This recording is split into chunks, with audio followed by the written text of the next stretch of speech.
So ayan, good morning mga ka-PJ. So papunta tayo doon kila Unad, yung tropa natin na mekaniko, no? Para siguraduhin kung baterya ba talaga ang problema, no? Kasi para sa akin, baterya talaga, dahil nga kanina nung sinubukan ko na naman i-start, ayaw niyang umandar, kaya ginawa ko pa, pina-series ko para lang umandar. Kaya lang meron kasing lumabas na engine check dito para makasigurado talaga na baterya nga. Para makasigurado talaga na baterya talaga. Although meron akong idea na battery nga ang problema, pero kasi merong lumabas na engine check, no, dito. So baka hindi lang baterya, no. Kaya ipapa-scan ko dito sa tropa natin. Lalabas yan dyan sa scanner niya kung anong pa yung problema. Kung hindi ko muna sasabihin sa kanya na may alam na ako na baterya ang problema, para yung mismong scanner ang magpapatunay kung ano nga ba talaga ang problema at kung ano pa, no, yung problema niya. So nandito na ako ngayon sa garahe nila. Tika, tatawagin ko muna. Alright, so mamaya huwag kayong mawawala. Sabahan nyo ako ngayon sa isa na namang episode ng Problema Serye. Problema sasakyan serye. Hinging maintenance serye. Kaya tara, bababa muna tayo. Let's go. So ayan guys, papa-scan natin kung makikita kung anong problema niya. Dito makikita yan kung may problema ba yung ating makina. Ito yung mahiwagang scanner. Ito yung doktor, oh. Doktor. Car doktor. Ay, yung ano to, purge bulb. Ano? Yung ano, dyan sa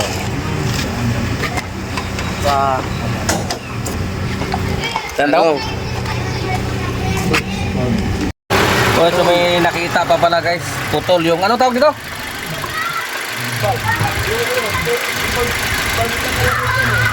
Force valve.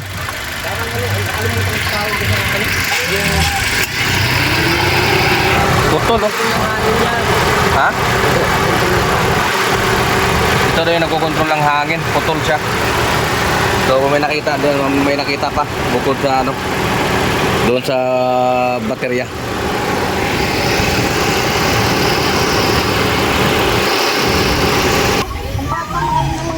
So yung problema niya, Pautang. asan dyan? ayun, no? Purge control bulb. Hangin sa 20. Control bulb circuit nga yung ano nga yan, yung Control valve circuit. yung nag-ano ng hangin kasi. Yun yung nakikita dyan sa system, ano? So yun ang tinutukoy niya. Ito talaga yun, putol. So may putol pala.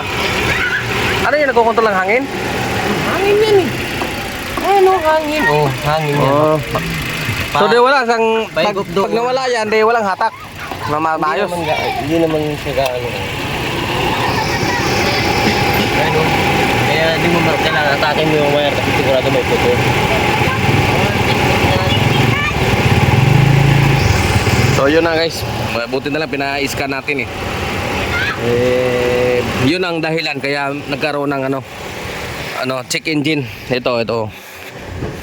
Kaya doon na rin ako kanina eh, na hindi lang yung battery yung problema. Kasi nag-engine check kasi yun oh.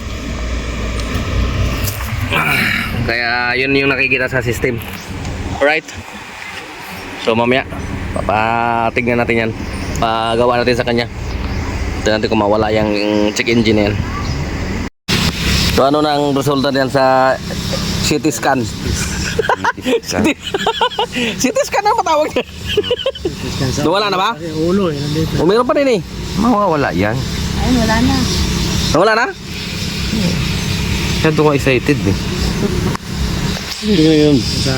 Sa grab, yung sa aircon, sasaksak na yung CT scan yan kasi yung tinitingnan dyan yung utak. Iba talaga yung problema ng baterya, iba din yan. Wala mamatay. So okay na, matining pa yan under ito, no?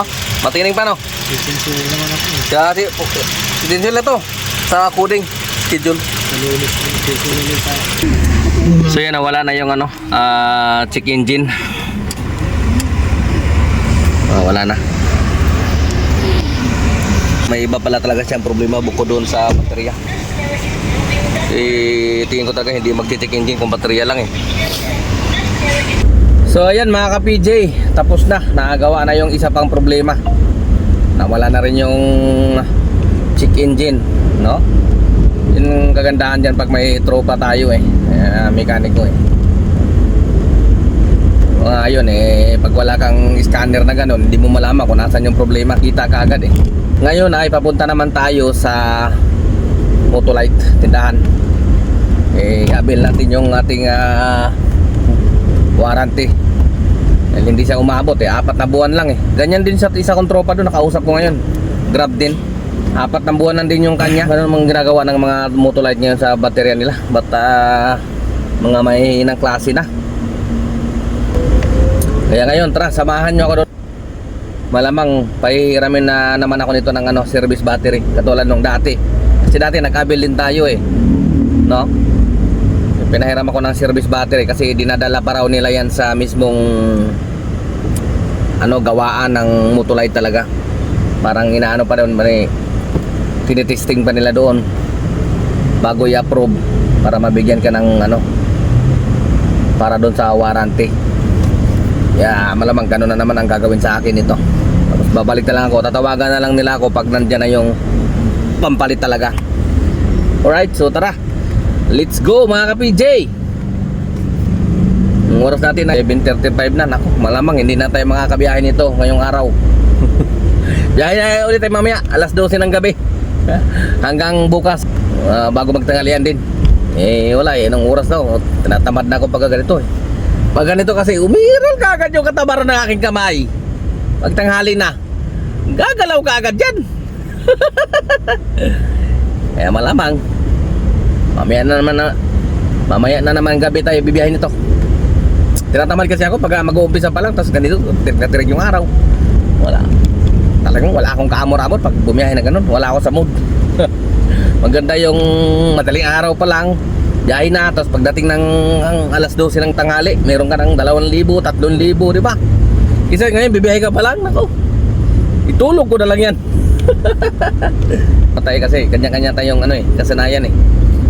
Doon kasi ako sanay talaga. Alright, so tara, let's go. Ayan, nandito na tayo sa Motolite tindahan. Ayun o, tingnan natin to kung papalitan ba ito. Tereno. Tapos yun lang yung ginagamit ko eh. Tapos pinahiram muna tayo ng service battery. Hintay ng tawag kung kailan pwede. Dito lang to, malapit sa sa SM Valenzuela. Ayun. Okay na. Palitan na. Pinahiram naman natin ng service battery. Kasi dadalhin pa raw nila yan sa Motolite mismo, sa paggawaan, sa factory. So ayan mga ka-PJ, dahil nandito tayo sa bahay at umiral na naman ang katamaran ng aking kamay. Kaya ito ngayon, magluluto tayo ng tanpuluts. Ito yung tambakol. Wala kasi tayo nakitang available na na yulupin. Kaya ito na lang muna, tambakol. Pwede na rin naman to. Gataan natin yan. Lagyan natin ng malunggay. Yan yung malunggay. Tapos yan, ito yung gata, yung pangalawang piga. At ito yung kakang gata, yung walang halong tubig. Kaya tara na, ano pang iniintay natin? Simulan na natin. So ganito pala tayo magluto ng ginataang tambakol na pang tanpuluts. Ito, ipapaksiw muna natin siya saglit, no? Para lumasa siya ng husto at saka matanggal-tanggal yung kanyang langsa. Kaya ito na ang simula. Buksan na muna natin itong kalan, natural. Okay? So ayan, maglalagay muna tayo ng suka. Magpiling kusinero muna tayo ngayon. Suka! Pa! Yan, kunti lang. Para hindi naman masyadong maasim. Okay? So, yan, umuusok na kagad. Woo! Sabay, ilalagay na natin itong ating isda. Yan Manat. Yan. Para malasang malasa. Okay? Para malinamnam yung tanpuluts. So takpan na muna natin pansamantala mga ilang minuto lang para talagang makulog siya sa suka. Alright? So yan, ilalagay na natin yung ating ricado para kasama na siya, sabay na siya sa pag ano. Itong luya, ito mo ng, mamaya na itong mga sili. Ito mo ng luya, sibuyas, ilalagay natin yan. Okay?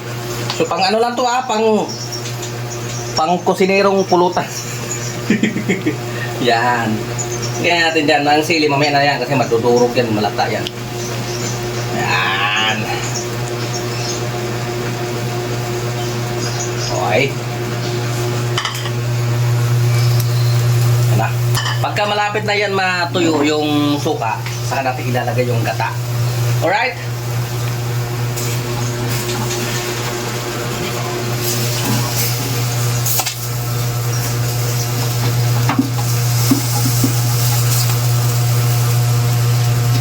So, balik-tarin natin ng konti.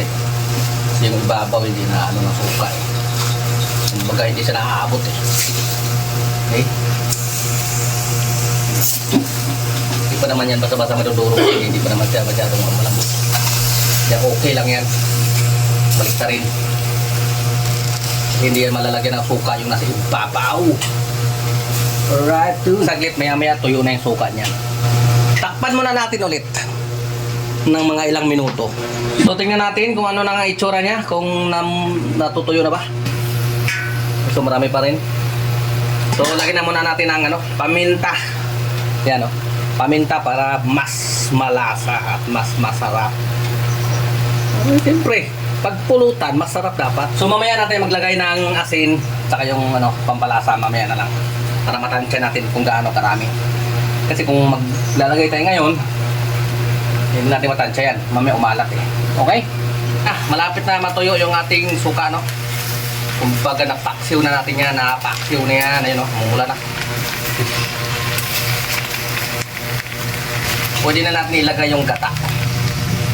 Alright, so tara. Lagay na natin yung pangalawang piga muna.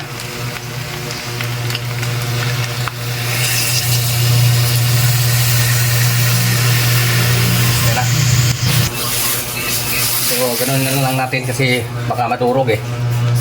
Ganun lang nahalo pa. Ayan ayan nahalo na. Okay.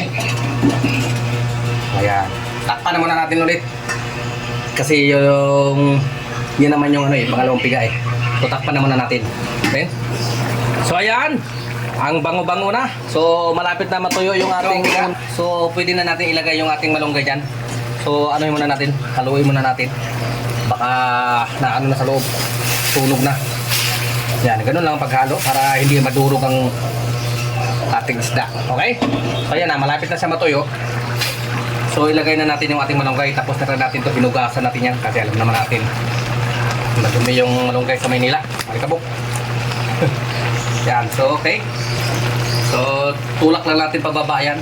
Kasi sabi nila, pagka nagluto ko daw ng malunggay, hindi pwedeng halo-haloin yan. Papait. Alright? So, ganoon lang. Tulak lang natin. Itulak. Tapos, maya-maya lang, pwede na natin ilagay yung kakang gata. Yung unang piga. Masyadong mahal tong ating pulutan. Dahil yung gata pa lang, 2 piraso, 100 na. Sus, Maria Joseph. Very expensive. Pero di bali, basta isda-isda lang muna tayo. So, takpan muna natin siya ng mga 2 minuto. Ayan, tingnan na natin kung bumaba na. Ayan, nakababa na. Okay na yung malunggay. Paluto na yung malunggay na yan. So, magtitimpla na tayo dyan. Maglalagay tayo ng asin. Alright, so, tantayin lang natin yan kasi baka umalat eh. Unti-unti lang muna. Di baling matabang.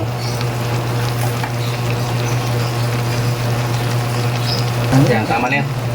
So yan, maglalagay na rin tayo ng seasoning. Ito, magic sarap. Pwede na. Okay? Yan. So yan na muna natin siya dyan. So ilagay na rin natin yung siling green. Ilagay na rin natin yung ating siling pula para mas dagdag ng dagdag aroma. Para may rayuma. Okay, so ayan na. Saka natin i-add yung kakang gata. Pwede na yan. Yan. Sarap niyan. Charap-charap niyan. Charap-charap. Mukbang yata to. Hindi naman yata to pulutan eh. Okay. So hindi na natin tatakpan yan. Hinaan natin yung ating apoy. Para hindi siya masunog. Yan. Yan. Okay na yan. Ganyan lang kahina ang apoy. Yan. Hintayin natin siya na maglabas siya ng halos nagmamantika na. Yun ang pinakamasarap. Alright? So ayan. Malapit na. Konting-konti na lang. Yun o, nagmamantika na. Lugin natin ulit. Para hindi masunog.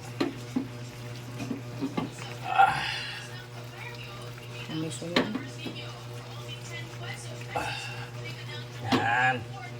Siguro mga 1 minuto na lang. Pwede na yan.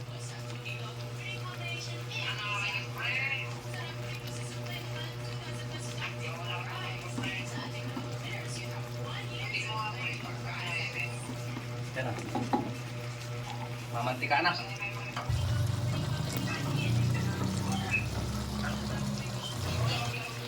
So yan, pwede na yan mga ka-PJ. Patayin na natin. Yan na, nagmamantika na. Patay na. Alright, tara. Bakbaka na. So ito na mga ka-PJ, yung finished product ng ating ginataang tambakol na tanpulots. Ito na, simulan na natin. Pinawisan ako dun kainit kasi. Nakakapawis din pala pag nagluluto. Ito na, unang tagay para sa inyo mga ka-PJ. Mag-relax naman kayo. Akin lang to, walang iyo. Mag-isa lang eh.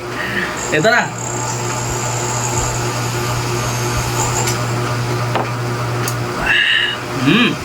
Tapos dito, kukurutay dito.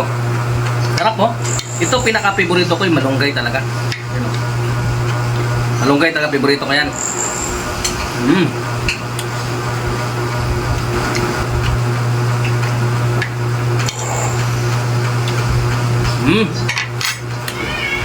Eh, magagandang pulutan.